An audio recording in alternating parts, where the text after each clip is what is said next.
ഏവരെ കാത്തുകൊള്ളണേ. അന്നദാന പ്രഭുവേ കാത്തുകൊള്ളണേ.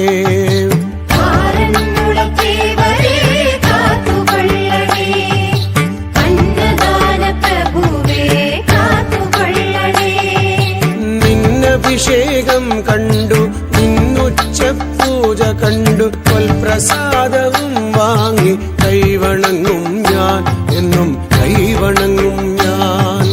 നിന്നഭിഷേകം കണ്ടു നിന്നുച്ച പൂജ കണ്ടു പ്രസാദവും വാങ്ങി കൈവണങ്ങും ഞാൻ എന്നും കൈവണങ്ങും ഞാൻ. അച്യുതം കേശവം രാമനാരായണം കൃഷ്ണനാ